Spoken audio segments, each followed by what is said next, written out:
Welcome to Unpacked, 5 Questions, a podcast that takes you behind the scenes of one great travel story. I'm Catherine the Grave, Deputy Editor at Afar. I'm pretty lucky. I get to brainstorm, assign, and edit features for our print magazine. And I get to work with writers who have an ear for incredible travel stories. Peggy Orenstein is one of those writers. A New York Times bestselling author, Peggy is an Afar contributing writer, and I often think of her as our slow walking and travel person. Her first story for us was about tackling the Kumano Kodo pilgrimage, and for her most recent one, she hiked Slovenia's new Juliana Trail. Well, her most recent one until her most recent one, that is. And that one was a little different. Because this time, she sped things up by visiting Busan, South Korea's second largest city. Busan is bustling, but to Peggy, that was one of its many, many charms.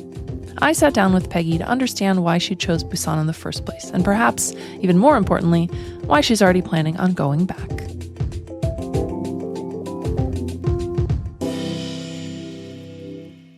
Welcome, Peggy. So happy to be chatting with you today, and thanks for making the time. Happy to be here. So I want to start generally. Where did you first hear about Busan, and what did you hear about it?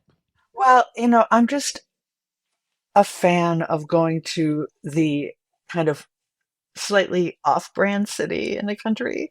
When you go to the main city, when you go to Paris, when you go to London, it's like you go to those cities. You don't really go to the country, you go to that place. And so by going to someplace that's maybe a second city or a third city or a less popular city, you can learn so much. So with Busan, first of all, I have a friend who lives there, honestly, but also there's this fantastic movie that's called Ode to My Father. Do you know that movie? No, I don't think we've talked about that. This is something that's not in the story, but I watched it 3 times. It's kind of a melodrama, and you have to see it on something like Tubi, but it's this movie about Korea as what we call the Korean War was starting, when the communists were coming down from the north and North Korean cities were falling, and everybody fled to Busan. The city just ballooned in population like overnight. And hundreds of thousands of people came and just took residence in the streets. And it's a story of this one family through that era.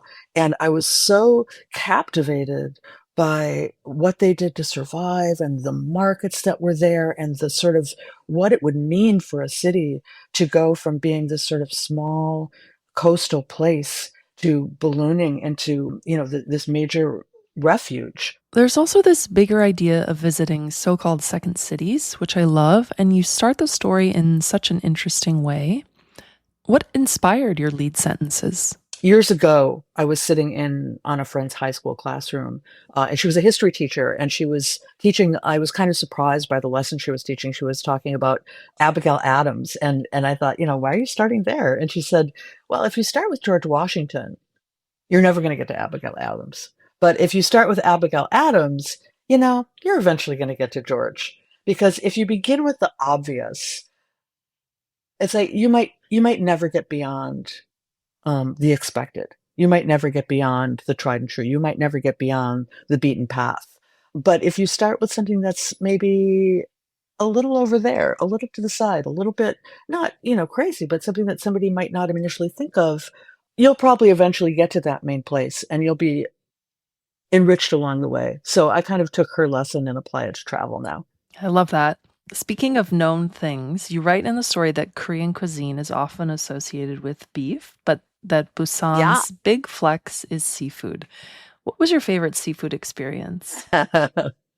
My favorite seafood experience was a little bit of the weirdness. They have a fish market there that is sort of similar to what Tsukiji is in Tokyo. And it's right on the water, and you can go and you can see all the seafood that they've pulled out of the ocean earlier that day. And you can point to what you want. And then it goes directly upstairs to the second story where they give you a number. And that's the restaurant you're assigned to. It's a large open space, and the restaurants, as it were, are kind of not distinguished from one another. And they bring you the food that you've just pointed out in successive stages. And my favorite was octopus, and it was still wriggling. And I put a piece in my mouth, and it was a tentacle. It like clung to the side of my mouth, which didn't feel great. And quickly I sort of chewed and swallowed. It was had like a sort of sesame oil on it and sesame seeds. It was very tasty, but it was a really strange experience.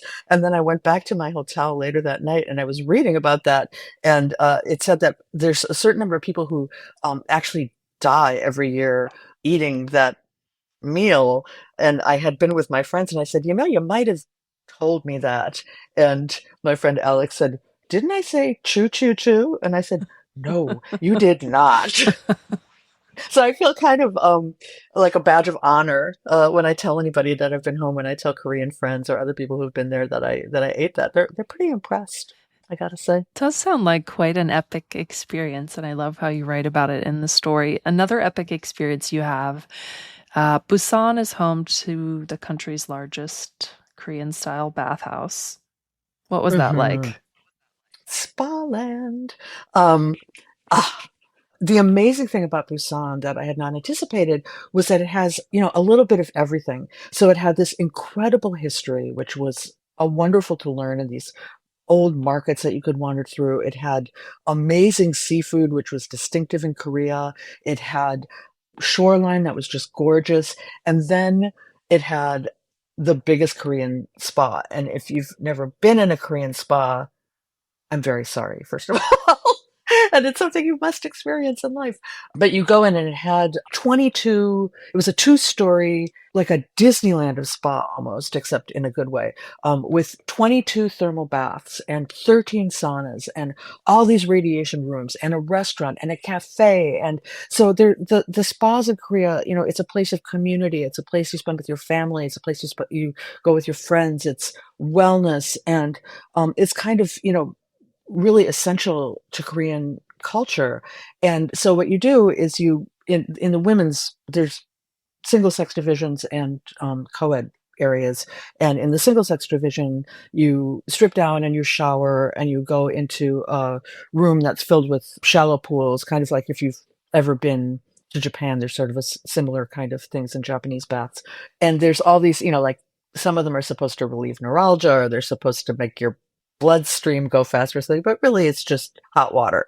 And sometimes it has, I don't know, stuff in it that, salt or electricity or I don't know. And you soak and you unwind and you just enjoy yourself. And then you can get well, to call it a massage would be kind of, it's a scrub.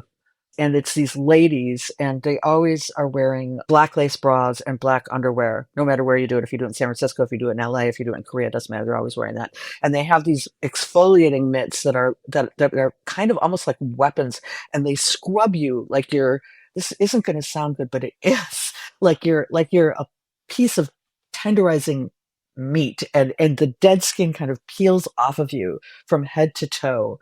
And then they kind of sluice you with warm water, and then they give you a more of a rub down than a massage. It's like on the edge of painful, but you walk out feeling completely relaxed, and your skin will be softer than it has been since you were 6 months old. And it's so much fun. And then you put on your t-shirt that they give you. They give you like a t-shirt and a shorts to walk around the co-ed areas in. And you just relax. You go to the different saunas. You have a little meal. You soak your feet in the foot baths. You hang out with your friends. And you wear the thing that I loved in Korea was that you roll up a towel. This is for no reason at all. This is just for fun. You roll up a towel and you kind of fold the ends and it looks like a ram's head, like a sheep's head. And you put it on your head and everybody's walking around in these ridiculous sheep's head towel hats. They serve no purpose. They are just strictly, I mean, you can wipe your head with them, I guess, in the sauna, but they are strictly just to have a good time and laugh, and that I appreciated too.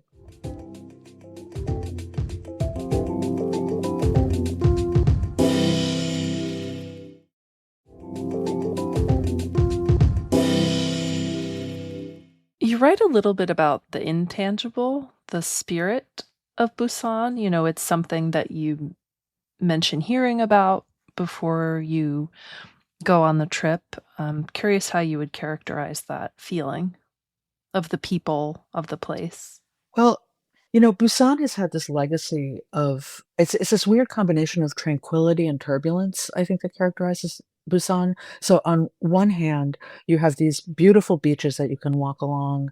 You have these tremendous hikes. There's all this nature. I went up to a really stunning Buddhist temple up on the mountain that just was so idyllic and peaceful and filled me with such a sense of calm. But then at the same time, there is a history there of real turbulence because of all of the upheavals and wars, and the invasion by Japan in the 30s was started in Busan. When the communists came down from the north, Busan for a while was the only part of the country that was not taken over. It was a place of refugees. So there's all of this kind of vibrant, turbulent street market life, and also a kind of pragmatism of the people there because they've had to live through a lot of upheaval, and they just keep on keeping on. So it had both this kind of peaceful quality and also evidence of this turbulence of history. And the other thing about Busan that I kind of loved was that it's in the South, right? And so people, generally speaking, it seems in countries, the South always has a reputation for being more laid back, for being warmer. Apparently, people from Busan have an accent when they speak Korean that people in the North kind of make fun of. I don't even know what they're talking about because I don't speak Korean. But they have a real reputation, the people in Busan, which I really felt for being very welcoming, for being very warm, for being very practical, as opposed to sort of the more bustling, business-oriented, cool culture of Seoul and the more northern part of South Korea. Okay, you've got one perfect day in Busan. How are you spending it? Walk us through Oh, that. oh gosh. The thing about Busan is it's very long and thin, so it's hard. You have to kind of focus on one of the I can't do one perfect day. That's too hard. Okay, There's so imagine many perfect days. Can I do two perfect days? you I could mean, do because two I really perfect felt I days. had a couple perfect days. Like if I were in the old neighborhood of the city, I would wake up, I would go to Momo's Coffee and sit and watch the port, the working port. I would go over to the fish market, and I would eat a lot is what I would do. And then I would wander through. One of the things that amazed me were these very tiny stores that would be like the size of an old phone booth, and they would be just filled top to bottom with like hair dye from the 1950s or something, like some weird thing, or cigarettes or liquor, and just rows and rows of it. Or there would be a whole street that was nothing but books. And so I loved wandering through there. I would do that. And then in the later afternoon, I would probably go over to the History Museum and look at all the ways the city has changed over time. So that's what I would do on one perfect day. And on a second perfect day, I would go up to the beach and I would take a walk on the beach in the morning. And then I would spend the whole entire day at Spa Land, because really, what could be better? And those would be two for and maybe if I was feeling a little more ambitious, I might go up to one of the temples to have a moment of calm after all of that spa treatment, and then I would have to go out for a spectacular meal to detoxify. The full circle. Yeah, that's probably more like 4 days, but, it really was a place I felt like I went kind of on this whim theory that one should go to, not go to the main city, but the promise that it fulfilled for me was huge, and I felt like I had such an incredible and meaningful experience to me, and I left feeling like, yeah, I can't say I know all about Korea, but I left feeling like I really, really got to know something important and essential. And I'll tell you, Catherine, I'm actually planning on going back in January because I loved it so much. I didn't know that. That's very exciting. I'm going back in January because my husband actually has some work there, and so I'm tagging along.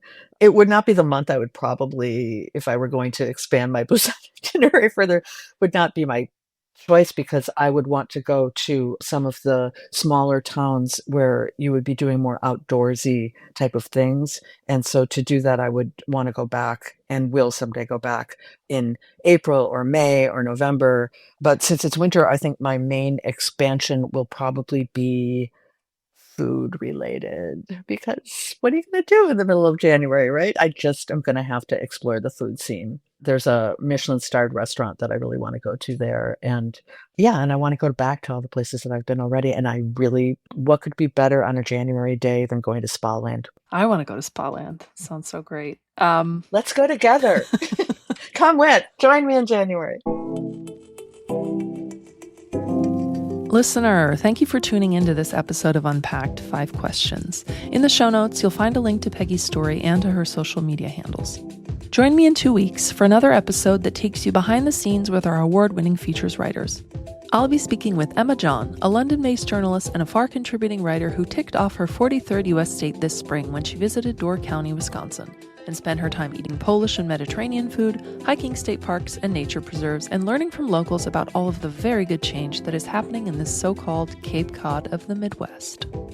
Ready for more interviews with travel writers? Visit afar.com and be sure to follow us on Instagram and TikTok. We're at Afar Media. If you enjoyed today's exploration, I hope you'll come back for more great stories. Subscribing always makes that easy.